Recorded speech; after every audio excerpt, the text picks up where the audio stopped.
பாருங்களேன், இட்லி அப்படியே கேக் மாதிரி இருக்கு, ஸ்பாஞ்ச் மாதிரி புட்டு காட்டுறேன் பாருங்க.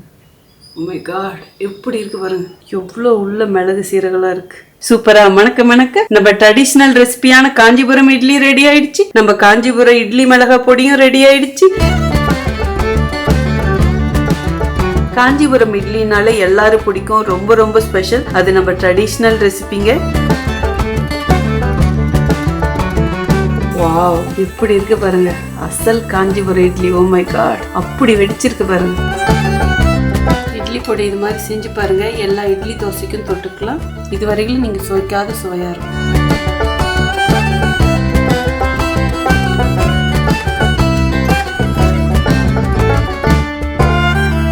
நல்லா குழி பண்ணி நல்லெண்ணெய் ஊற்றி சாப்பிட்டா வேற லெவலா இருக்கும். Hi friends, welcome to cook with Sangeetha.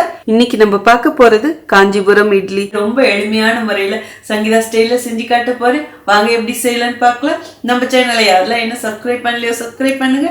Please கீழே இருக்கிற பெல் பட்டன்ல மறக்காம ஆள் கொடுங்க. அப்பதான் நான் போற வீடியோ உங்களுக்கு உடனே வரும். வாங்க இப்ப எப்படி செய்யறதுன்னு பார்க்கலாம். இப்ப காஞ்சிபுரம் இட்லி செய்யறதுக்கு ஃபர்ஸ்ட் தேவையான பொருட்களும் அதோட அளவுகளும் பார்த்துடலாங்க. ஃபர்ஸ்ட் நான் கிலோ கணக்குல சொல்லிடுறேன் அளவுகளை, அதுக்கப்புறம் கிளாஸ்லயும் நான் சொல்றேங்க. பச்சரிசி 1/2 கிலோ எடுத்து 4 மணி நேரமா தண்ணியில ஊற வச்சிருக்கேங்க. உளுத்தம்பருப்பு 400 கிராம் எடுத்து 2 வாட்டி தண்ணியில கழுவிட்டு தண்ணி ஊத்தி இதுவும் 4 மணி நேரம் ஊற வச்சிருக்கேங்க. அடுத்தது 1 டீஸ்பூன் வெந்தயமும் ஊற வச்சிருக்கேன். சோ இது எல்லாமே 4 மணி நேரமாவது ஊறணுங்க. காஞ்சிபுரம் இட்லி ஒவ்வொருத்தரும் ஒரு மாதிரி செய்வாங்க. நான் வந்து இப்ப இன்னைக்கு அசல் ட்ரெடிஷனல் டைப்ல தாங்க செஞ்சு காட்ட போறேன். அதாவது நீங்க காஞ்சிபுரத்துல இட்லி வாங்கி சாப்பிட்டா எப்படி இருக்குமோ கிட்டத்தட்ட அந்த டேஸ்ட் இருக்குங்க. அதுக்கு மெயின் காரணம் நம்ம எடுக்கிற பொருட்களோட அளவுகள் ரொம்ப முக்கியம், மெத்தடும் ரொம்ப முக்கியம். இப்ப கிளாஸ்லயும் அளவு சொல்லிடுறேங்க. இந்த கிளாஸ் வந்து கிட்டத்தட்ட 1/4 கிலோ பிடிக்கும். சோ இதுல வந்து நான் 1.25 கிளாஸ் அரிசியும் 1.25 கிளாஸ் வந்து உளுந்தும் எடுத்தங்க. வெந்தயம் வந்து 1 டீஸ்பூன். சோ நீங்க கிலோல வேணாலும் எடுத்துக்கலாம், கிளாஸ்ல வேணாலும் எடுத்துக்கலாம். 1/4 கிலோ கிளாஸ்லயே எடுக்கணும்னு கிடையாது. நீங்க கிண்ணமோ கிளாஸோ ரெகுலரா இட்லிக்கு எப்படி அளந்து போடுவீங்களோ அந்த மாதிரி அளந்துக்கோங்க. இங்கேயும் ஒண்ணு நல்லா கவனிச்சுக்கோங்க. இந்த இட்லி 2 நாள் வச்சு சாப்பிடலாம். இந்த மாவு 2 நாள் ஃப்ரிட்ஜ்ல வச்சுலாம் இட்லி ஊத்தக்கூடாது, அது அவ்வளவு நல்லா இருக்காது. ஆனா இட்லியா சுட்டு 2 நாள் நீங்க வெளியில வச்சா கூட கெட்டு போகாது. இப்ப இதை அரைக்கணும், வாங்க அதையும் எப்படி செய்யறதுன்னு பார்க்கலாம். இப்ப எல்லாம் அரைக்கிறதுக்கு ஒரு மிக்ஸி ஜார் எடுத்துக்கிட்டங்க. நீங்க மிக்ஸில வேணாலும் அரைக்கலாம், கிரைண்டர்ல வேணாலும் அரைக்கலாங்க. ஃபர்ஸ்ட் உளுந்து போட்டுக்கலாம். இது எந்த பாத்திரத்துல அரைக்கணுங்கிறது ரொம்ப முக்கியங்க. இப்ப வெந்தயத்தையும் இதுல கொட்டிடலாங்க. ஊற வச்ச பச்சரிசியும் போட்டுக்கலாம். ஒரு சிலர் புழுங்கல் அரிசி கூட போடுவாங்க, பட் ப்ராப்பர் மெத்தட் பாத்தீங்கன்னா பச்சரிசி மட்டும்தான். இப்ப உளுந்து ஊற வச்ச தண்ணியே இதுல ஊத்திக்கலாங்க. ஆக்சுவலா இது கொஞ்சம் கட்டியா அரைக்கணும், ரொம்ப தண்ணியாட்டம் அரைக்கூடாது. சோ தண்ணி பார்த்து அப்பப்ப அரைக்கும் போது ஊத்தினா போதும், ரொம்ப நிறையாவும் ஊத்த வேண்டாம். இப்ப இது எந்த பதத்துல அரைக்கணும்னு பாத்தீங்கன்னா கொரகொரன்னு அரைக்கணும். மாவு கொரகொரன்னு அரைச்சாச்சுங்க. இப்ப இது ஒரு பாத்திரத்துல ஊத்திக்கலாம். மாவோட கன்சிஸ்டன்சி எப்படி இருக்கு பாருங்க, எப்படி இருக்கணும். இப்ப இதுக்கு தேவையான அளவு உப்பு போட்டுக்கலாங்க. நான் 2 டீஸ்பூன் எடுத்திருக்கேன். நீங்க உங்க டேஸ்டுக்கு ஏற்ப கூடி குறைச்சு போட்டுக்கோங்க. கல் உப்பு தாங்க போடணும், அப்பதான் நல்லா புளிச்சு வரும். இங்க பாத்தீங்களா மாவோட கன்சிஸ்டன்சி எப்படி இருக்குன்னு, அப்படியே நரன்னு இருக்கா, இப்படி இருக்கணும். அப்படியே கொஞ்சம் அப்படியே நொய்யா இருக்கணும். மாவு மட்டும் இது கட்டியாட்டம் இருக்கணும். அப்பதான் உங்களுக்கு இட்லி ஊத்தும் போதும் நல்லா அப்படியே கேக் மாதிரி வரும். அதே மாதிரி இட்லி பாத்தீங்கன்னா மேல வந்து அப்படியே வெடிப்பு வரணும். சோ ஒவ்வொருத்தரும் ஒவ்வொரு அளவு போடுவாங்க, பட் நான் செஞ்சு பார்த்ததுல எனக்கு பெஸ்டா வந்தது இந்த அளவு தான். சோ உளுந்து வந்து நார்மலா மத்த இட்லிக்கு போடுற மாதிரி போடக்கூடாது, இதுக்கு வந்து கொஞ்சம் நிறையவே இருக்கணும். இப்படி நல்லா எல்லாம் ஒண்ணு சேர்ற மாதிரி உப்பு சேர்த்து கரைச்சிக்கணுங்க. அப்பதான் மாவு நல்லா புளிக்கும். இந்த இடத்துலயும் நல்லா கவனிச்சுக்கோங்க. சோ மாவு வந்து இது கொஞ்சம் உளுந்து போட்டிருக்கிறதுனால சீக்கிரம் பொங்கி வர வாய்ப்பு இருக்கு. அதே மாதிரி நீங்க இருக்கிற இடத்தை பொறுத்து இதோட புளிக்கிற தன்மையோட நேரம் வந்து வேறுபடும். சோ நீங்க குளிர் பிரதேசத்துல இருந்தீங்கன்னா கொஞ்சம் டைம் எக்ஸ்ட்ரா இழுக்கும். இதே நீங்க வெயில் அடிக்கிற இடத்துல இருந்தீங்கன்னா கொஞ்சம் சீக்கிரம் புளிச்சிடும். இந்த அளவு கரைச்சிக்கிட்டா போதுங்க. மாவு நல்லா பொங்கி வரணும். சோ அதனால கொஞ்சம் பெருசா இருக்கிற பாத்திரத்துல நான் மாத்திக்கிறேங்க மாவை. இப்ப க்ளோஸ் பண்ணிடலாங்க. இது புளிக்கிறதுக்கு 6 to 8 மணி நேரம் ஆகுங்க. சோ 6 மணி நேரம் கழிச்சு பார்க்கலாம். புளிக்கலனா திரும்பவும் கொஞ்ச நேரம் வச்சு புளிக்க வச்சுக்கலாம். இது இப்ப எப்படியே இருக்கட்டுங்க. 5 hours later. மாவு புளிச்சிடுச்சான்னு பார்க்கலாம். 5 மணி நேரம் தாங்க ஆயிருக்கு. உளுந்து வெந்தியெல்லாம் நிறைய போட்டதுனால நல்லா பொங்கி வந்திருக்கு. சோ இந்த அளவுக்கு பொங்கி வரணுங்க. இப்ப மாவு கிளறி கொடுத்துடலாம். இப்ப இந்த மாவு அகலமான ஒரு பாத்திரத்துல கொட்டிக்கலாம். அப்பதான் மிக்ஸ் பண்றதுக்கு நல்லா இருக்கும். அதாவது இதுல மிளகு சீரகம்லாம் போட்டு மிக்ஸ் பண்ணணும். நீங்க மாவு பொங்க வைக்கும் போது இவன் நல்லா இந்த மாதிரி அகலமான பாத்திரத்துல கூட வச்சுக்கலாம். இப்ப இதுல தேவையான பொருட்கள் போட்டுக்கலாங்க. முழு மிளகு 2 டீஸ்பூன் போட்டுக்கலாம். நீங்க உங்க டேஸ்ட்டுக்கு ஏற்ப கூடி குறைச்சும் போட்டுக்கலாம். அடுத்தது ஜீரகமும் 2 டீஸ்பூன் போட்டுக்கலாம். இது கொஞ்சம் மிளகு சீரகம் அதிகமாக போடணுங்க.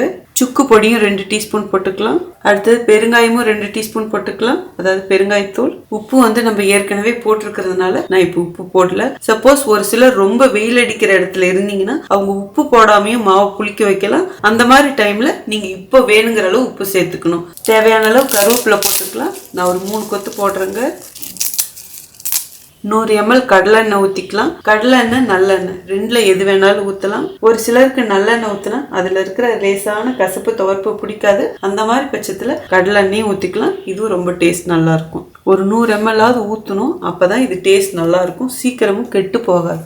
இப்போ மாவு நல்லா கிளறிடலாம். கையில் வேணாலும் கிளறலாம், கரண்டி வச்சு வேணாலும் கிளறலாம். பட் நான் வந்து கையில் தான் கிளற போகிறேன். ஏன்னா கையால் கிளறும் போதும் இதுக்கு ஒரு டேஸ்ட் இருக்குது. இந்த மிளகு சீரகம்லாம் ஒரு சிலர் தாளிச்சு கொட்டுவாங்க, பச்சை மிளகாய் போடுவாங்க. பட் அசல் ட்ரெடிஷ்னல் டைப்ல பார்த்தீங்கன்னா அதெல்லாம் இருக்காது. ஈவன் முந்திரி பருப்பு கூட போடுவாங்க. பட் நம்ம டெம்பிள் ஸ்டைல்ல செய்யும் போதும் அதில் இதெல்லாம் இருக்காது. ஸோ எனக்கு தெரிஞ்ச விதத்தில் இன்னைக்கு நான் செஞ்சு காமிக்கிறேன். நிறை குறை இருந்தால் மன்னிச்சுக்கோங்க. நல்லா கிளறி கொடுத்துட்டு உப்பு கரெக்டாக இருக்கான்னு பார்த்துக்கோங்க. உங்களுக்கு தகுந்த மாதிரி அட்ஜஸ்ட் பண்ணிக்கோங்க. மிளகு நீங்கள் வேணா அப்படியே லேசாக குறைன்னு பொடிச்சிட்டு கூட போடலாம். பட் ரொம்ப பொடிச்சிட்டு போடும்போது இதோட கலர் மாறும். இட்லியோட கலர் பார்த்தீங்களா? மாவோட கன்சிஸ்டன்சி பாருங்க, வடை மாவோட கொஞ்சம் தளர்வா இருக்கணும். அவ்வளவுதாங்க. இந்த அளவுக்கு மிக்ஸ் பண்ணா போதும். இப்போ இது இட்லியா ஊற்றணும். வாங்க அதுவும் எப்படி செய்யறதுன்னு பார்க்கலாம். இப்போ நான் வந்து கிண்ணத்துல கிளாஸ்ல தாங்க ஊற்றி காட்ட போறேன். இதே நீங்க இட்லி பாத்திரத்துல டைரக்டா வேணாலும் ஊற்றிக்கலாம். எப்பயும் எப்படி இட்லி ஊற்றுவீங்களோ அது மாதிரியும் ஊற்றலாம். 2 கிண்ணத்துல நான் வாழை இலை போட்டிருக்கேன். எதுக்காகன்னா நல்லா அந்த மனம் வரத்துக்காக தான். ஸோ யூஸ்வலா பார்த்தீங்கன்னா மந்தார இலை வச்சு தான் சுடுவாங்க. நான் அதுவும் எப்படின்னு காட்டுறேன். இப்போ அப்படியே டைரக்டா கிண்ணத்துலயும் ஊற்றிக்கலாம் நம்ம இட்லி. ஸோ அது கொஞ்சம் எண்ணெய் தடவிக்கணும். இப்போ இதில் வந்து நம்ம இட்லி ஊற்றிக்கலாம். இப்போ மாவை நல்லா இன்னொரு வாட்டி கிளறி கொடுத்துக்கலாம். இப்போ எவ்வளோ தேவையோ அந்த அளவுக்கு மட்டுக்கணுங்க. இதில் 3/4 ஊற்றினா போதும். ஏன்னா மாவு கொஞ்சம் நல்லா பொங்கி வரும். இப்போ இதை அப்படியே வேக வச்சு எடுக்கணுங்க. இது ஒரு பக்கம் வச்சிடலாம். நான் வந்து மந்தார இலை வச்சு இப்போ எப்படி ஊற்றணுங்கிறதும் காட்டுறேன். அடுத்தது இந்த மாதிரி நல்லா நீளமாக இருக்கிற கிளாஸ் 2 எடுத்துக்கிட்டாங்க. இப்போ இதுலேயும் எப்படி வேக வைக்கணுங்கிறத பார்க்கலாம். சின்னதாக வாழை இலை அடியில் போட்டுக்கலாம் இந்த மாதிரி. ஸோ இந்த மந்தார இலை வந்து நான் காஞ்சிபுரத்துலேருந்து வாங்கிட்டு வந்தேங்க கோயிலுக்கு போகும்போது. இது நிறையா கடையில் கிடைக்குது. மெயினாக பார்த்தீங்கன்னா நாட்டு மருந்து கடையில் கூட இது கிடைக்கும். இந்த இலையை பார்த்தீங்கன்னா நான் 2 போட்டிருக்கேன். இல்லைன்னா மாவு வெளியே வர சான்ஸ் இருக்குது. இப்போ இதை சுருட்டிக்கலாங்க. அப்போ தான் கிளாஸ்குள்ளே வைக்க முடியும். இப்போ நான் அடியில் கொஞ்சம் கட் பண்ணிடுறேன். இப்போ இது கிளாஸ்குள்ளே வச்சிடலாம். இப்போ மேலே வந்து நமக்கு இவ்வளோ நீட்டம் தேவை கிடையாது. ஸோ இங்கேயும் கொஞ்சம் கட் பண்ணிடலாம். இதில் தூஸ் மாதிரி உளுந்துருக்கும். இப்போ வந்து இதெல்லாம் எடுத்துட்டு நீட்டாக வச்சுக்கணும். இந்த கிளாஸை விட கொஞ்சம் உயரமாக இருக்கிற மாதிரி பார்த்துக்கிட்டா போதும். இந்த கட் பண்ண மீதியை இன்னொரு கிளாஸில் வச்சுக்கலாம். இனிமேல் இட்லி ஊற்றிக்கலாம். இப்போ மாவு ஊற்றிடலாங்க. நமக்கு கரண்டியில் மொண்டு ஊற்றும் போதும் சரியாக ஊற்ற முடியாது. ஸோ இந்த மாதிரி ஒரு ஜக்கில் ஊற்றினோமா கரெக்டாக உள்ளே ஊற்றிடும். இதில் 3/4 ஊற்றிடலாம். இப்போ நல்லா ஒரு தடவை தட்டி கொடுத்துடலாம். அப்போ மாவு கீழே இறங்கிடும். இப்படி கொஞ்சம் கேப் இருக்கிற மாதிரி ஊற்றிக்கிட்டா போதுங்க. இப்போ இது வேக வைக்கணும். வாங்க அதுவும் எப்படி செய்யறதுன்னு பார்க்கலாம். இப்போ இட்லி வேக வைக்கிறதுக்கு ஸ்டவ் ஆன் பண்ணி ஒரு இட்லி பாத்திரம் வச்சு அதில் கொஞ்சம் தண்ணியும் ஊற்றிட்டேங்க. இந்த இடத்துல நல்லா கவனிச்சுக்கோங்க. தண்ணி வந்து எப்பயும் போல இட்லிக்கு இல்லாமல் கொஞ்சம் அதிகமாக இருக்கணும். ஏன்னா மற்ற இட்லியை விட இது கொஞ்சம் வேகறதுக்கு டைம் ஆகும். இந்த அளவுக்கு தண்ணி கொதிச்சா போதுங்க. இப்போ இட்லி பிளேட்டும் உள்ள வச்சிடலாம். இப்போ ஃபர்ஸ்ட் கிண்ணத்துல ஊற்றின இட்லி நம்ம வச்சிடலாம். அவ்வளோதாங்க. க்ளோஸ் பண்ணிடலாம். இப்போ அடுப்பணல் மீடியமா வச்சு இதை ஃபர்ஸ்ட் 5 நிமிஷம் வேக வைக்கணுங்க. அதுக்கப்புறம் 10 நிமிஷம் பார்த்தீங்கன்னா இதை அடுப்பணல் ஃபுல்லா கம்மி பண்ணிட்டு கம்மியான தீயிலே 10 நிமிஷம் விடணும். மீடியம் அனல்ல 5 நிமிஷமும் கம்மியான தீயில 10 நிமிஷமும் விடணுங்க. டோட்டலா 15 நிமிஷம். அதே மாதிரி நீங்க எடுக்கிற கிண்ணத்தை பொறுத்து இட்லி வேகிற டைம் மாறும். ஸோ அதுவும் பார்த்துக்கோங்க. இப்போ இது 15 நிமிஷம் வேகட்டுங்க. அதுக்கப்புறம் பார்க்கலாம். இப்ப இன்னொரு அடுப்புல நம்ம மந்தார இலையில ஊத்தின இட்லி வேக வச்சுக்கலாங்க. சோ இன்னொரு இட்லி பாத்திரம் வச்சுட்டேன். ஸ்டவ் ஆன் பண்ணியாச்சு. உள்ள தண்ணியும் ஊத்தியாச்சு. இப்ப உள்ள ஒரு ஸ்டாண்ட் வச்சிடலாம். இல்ல நார்மலா நீங்க எப்பயும் எப்படி வேக வைப்பீங்களோ உங்ககிட்ட பாத்திரம் எப்படி இருக்கோ அதுக்கு தகுந்த மாதிரி வேக வைக்கலாம். தண்ணி நல்லா கொதிச்சிருச்சுங்க. இப்ப மாவு உள்ள வச்சிடலாம். மூடிடலாம். மீடியமான அனல்லி 15 to 20 நிமிஷம் இது வேகணுங்க. அதுக்கப்புறம் பார்க்கலாம்.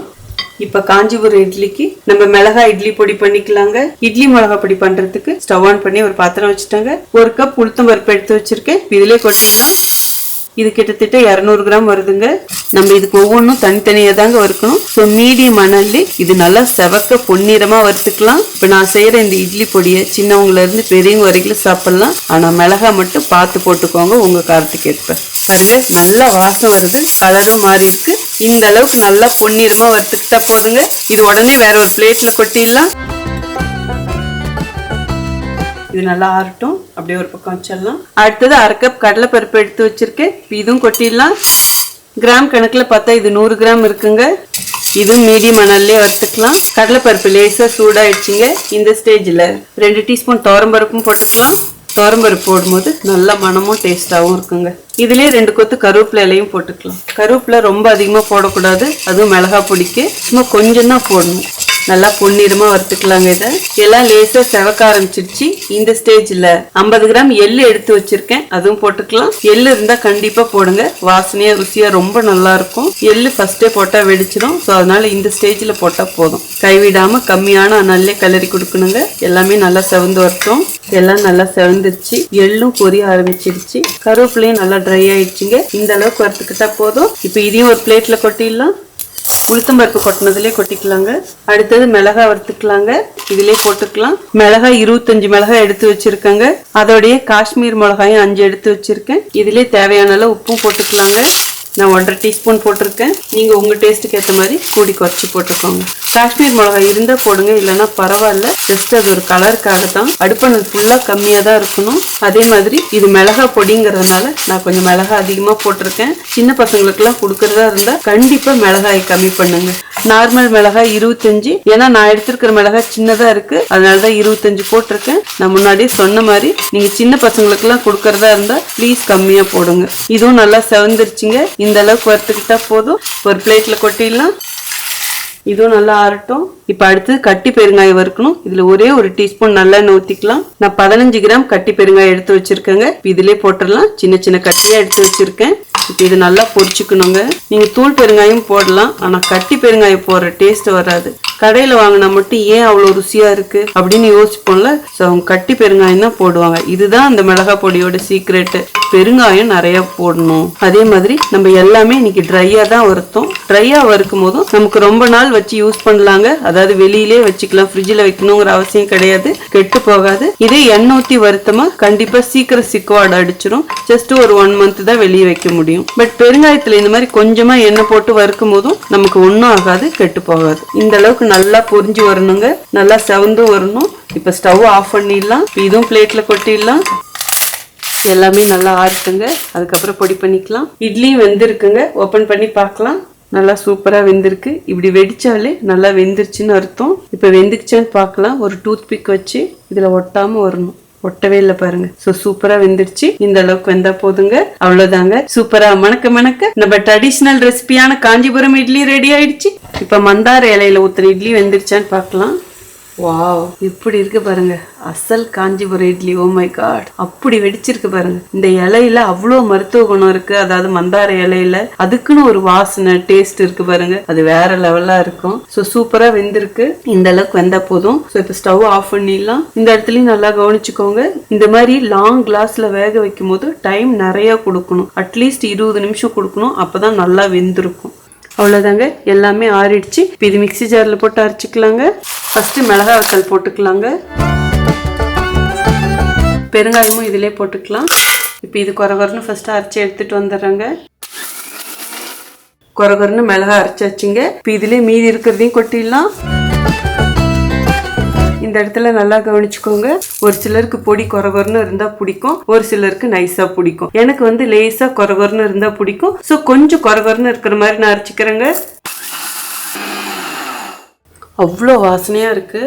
இது லேசா ஆறட்டும். பாருங்களேன், நான் கொஞ்சம் கொரகொரன்னு அரைச்சேன். இந்த பெருங்காயம் தான் அவ்வளோ ருசியும் வாசனையும் கொடுக்கும். இது நல்லா ஆற வச்சுட்டு நல்லா ஒரு ஏர் டைட் கண்டெய்னர்ல போட்டு வச்சுக்கிட்டீங்கன்னா 6 மாசம் ஆனா கூட கிடையாதுங்க. அவ்வளவுதாங்க. சூப்பரா மணக்க மணக்க நம்ம காஞ்சிபுரம் இட்லி மிளகா பொடியும் ரெடி ஆயிடுச்சு. வாங்க எப்படி இருக்குன்னு டேஸ்ட் பார்த்தலாம். இப்படிதாங்க நான் பொடி போட்டு ஸ்டோர் பண்ணி வச்சுக்குவேன். இப்போ கப்பு கிளாஸ்ல இருந்து எப்படி இட்லி எடுக்கிறதுங்கிறதும் பார்க்கலாங்க. ஜஸ்ட் இப்படி ஓரத்தில் எடுத்து கொடுத்தா போதும். சரிங்களா, அப்படியே வருது. இப்போ இலையை எடுத்துடலாம். நல்லா அந்த இலை மணத்தோடு இருக்கும். மந்தார இலை இல்லாதவங்க இந்த மாதிரி வாழை இலை போட்டும் சுடலாம், போடாமலும் சுடலாம். ஓ மை காட், கேக் மாதிரி இருக்குது பார்த்தீங்களா? இங்கே பாருங்களேன், இப்படி இருக்கணும். உள்ளே எவ்வளோ மிளகு சீரகம்லாம் இருக்குது பாருங்கள், அவ்வளோ ஒரு வாசனையாக இருக்குது பாருங்களேன். இட்லி அப்படியே கேக் மாதிரி இருக்குது, ஸ்பாஞ்ச் மாதிரி. புட்டு காட்டுறேன் பாருங்கள். ஓ மை காட், எப்படி இருக்குது பாருங்கள். இப்படி நல்லா உதிரி உதிரியாக இருக்கிற மாதிரி இருக்கணும், அப்படியே உள்ள ஹோல்ஸோட. இங்கே பார்த்தீங்களா எவ்வளோ உள்ள மிளகு சீரகலாம் இருக்குது. இப்போ கிளாஸில் இருக்கிறதும் எடுத்துடலாங்க. நல்ல சூடு, ஒட்டவே இல்லை பாருங்கள். இப்போ அப்படியே லேசாக எடுக்கலாம். இது நல்லா அப்படியே சூடாக இருக்குது. அந்த மந்தார இலையோடைய வாசனையும் வருது.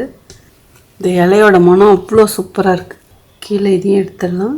இதை நம்ம அப்படியே கட் பண்ணி யூஸ் பண்ணிக்க வேண்டியதுதான். நமக்கு எந்த சைஸ்க்கு வேணுமோ அதுக்கு தகுந்த மாதிரி கட் பண்ணிக்கலாம்.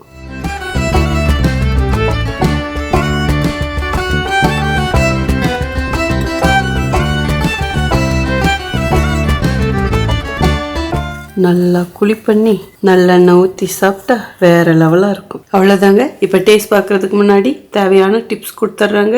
காஞ்சிபுரம் இட்லி செய்கிறதுக்கு அளவுகள் ரொம்ப ரொம்ப முக்கியம். ஸோ அது வீடியோவில் நான் ரொம்ப கிளியராக சொல்லியிருக்கேன். ப்ளீஸ் அதே அளவுகளோட ஃபாலோ பண்ணுங்க. உங்களுக்கு சூப்பராக இந்த மாதிரி வீட்லேயே செய்ய முடியும். எண்ணெய் அதிகமாக அப்படின்லாம் நினைக்க வேண்டாம். ஸோ இதுக்கு அந்த அளவு தான் ஊற்றணும். அதே மாதிரி மிளகு, சீரகம், சுக்கு, பெருங்காயம் இது எல்லாமே கொஞ்சம் நிறைய போடணும். அப்போ தான் டேஸ்ட் நல்லாயிருக்கும். ஆக்சுவலாக இது நீங்கள் சும்மாவே சாப்பிடலாம், அவ்வளோ ருசியாக இருக்கும். அதே மாதிரி பொடி செய்கிறது ரொம்ப ரொம்ப ஈஸி தான். ஸோ பொடிக்கும் அளவுகள் ரொம்ப முக்கியம். அதை கம்மியான தீயில வச்சு வறுத்தீங்கனாலே சூப்பராக இருக்கும். காரம் மட்டும் உங்களுக்கு ஏற்ற மாதிரி போட்டுக்கோங்க. அதே மாதிரி உப்பு நான் போட்ட அளவு அவ்வளோ பர்ஃபெக்டாக இருக்கும். ஸோ உப்பு மட்டும் அதிகமாக போட்டுறாதீங்க. உப்பு பத்துலனா கூட அப்புறம் தூள் உப்பு போட்டு மிக்ஸ் பண்ணிக்கலாம். ஸோ இந்த அளவு தெரிஞ்சுக்கிட்டாலே நீங்க இந்த காஞ்சிபுரம் இட்லியும் மிளகாய் பொடியும் சூப்பரா செஞ்சிடலாங்க. இப்போ எப்படி இருக்குன்னு டேஸ்ட் பார்த்தலாம். சூப்பரா இருக்கு பாருங்க. இந்த மிளகு சீரகத்தோட சாப்பிடும் போதும் நல்ல ருசியா இருக்கும். நல்லா பொடியில் போட்டு நாலா பக்கமும் தொட்டு தொட்டு புரட்டி புரட்டி எடுத்து சாப்பிட்ருவோமா? வாவ், அவ்வளோ சூப்பராக இருக்கு. ஓ மை காட், கோடி ரூபா கொடுத்தாலும் கிடைக்காதுங்க, அப்படி இருக்கு. தேவாமிர்தமாக இருக்கு. இது வீட்டில் செஞ்சு சாப்பிடும் போதே இவ்வளோ நல்லா இருக்கு. ஆனால் கோயிலில் அங்கே வாங்கி சாப்பிடும் போதும் அது வேற லெவலாக இருக்கும். பட் இருந்தாலும் நம்ம வீட்டில் இந்த மாதிரி செஞ்சு பார்க்கறதுல தவறு ஒன்றும் இல்லை. ஸோ கண்டிப்பாக நீங்களும் இதே மாதிரி செஞ்சு பார்த்துட்டு ப்ளீஸ் எப்படி இருக்குன்னு சொல்லிட்டு கமெண்ட் பாக்ஸில் சொல்லுங்க. பொடியோட அளவுகள் அவ்வளோ பர்ஃபெக்டாக இருக்கு. காரம் ரொம்ப அதிகமாக இல்லை. ரொம்ப சின்ன குழந்தைங்களுக்கு தான் கொஞ்சம் காரமாக தெரியும். பட் ஒரு 5 வயசுக்கு மேலே இருக்கிற குழந்தைங்களுக்கு இது காரம்லாம் தெரியாது, பர்ஃபெக்டாக இருக்கும். பட் இருந்தாலும் உங்களுக்கு ஏற்ற மாதிரி காரம் மட்டும் பார்த்து போட்டுக்கோங்க. இந்த பொடி அவ்வளோ பிரமாதமா இருக்கு. நீங்க பொடி இட்லியா கூட இந்த பொடி வச்சு பண்ணலாம். ஆஹா, பிரமாதங்க. ஒரு சிலர் கமெண்ட்ல சொல்லுவீங்க, நீயே செஞ்சு நீயே சாப்பிட்டு நீயே சூப்பர்னு சொல்றியான்னு. நிஜமாவே சூப்பரா இருக்கா. ஸோ இதே மாதிரி செஞ்சு பார்த்துட்டு எப்படி இருக்குன்னு சொல்லிட்டு கமெண்ட் பாக்ஸ்ல சொல்லுங்க. உங்களுக்கு இந்த ரெசிபி பிடிச்சிருந்தா ப்ளீஸ் மறக்காம ஃபர்ஸ்ட் ஒரு லைக் கொடுத்துருங்க. நான் எப்பயுமே சொல்றதான், இதே அளவுகளோட செஞ்சு பாருங்க. செஞ்சு பார்த்துட்டு உங்களுக்கு பிடிச்சா மட்டும் உங்க ஃப்ரெண்ட்ஸ் அண்ட் ஃபேமிலிக்கு ஷேர் பண்ணுங்க. உங்களுக்கு என்ன ரெசிபி வேணுமோ ப்ளீஸ் அது கமெண்ட் பாக்ஸ்ல சொல்லுங்க. இதே மாதிரி அடுத்த ஒரு சூப்பர் ஸ்பெஷல் வீடியோல உங்களை சந்திக்கிறேன். until then see you, bye, love you all. அப்பா வேற லெவலா இருக்கு. இன்னைக்கு ஒரு பிடி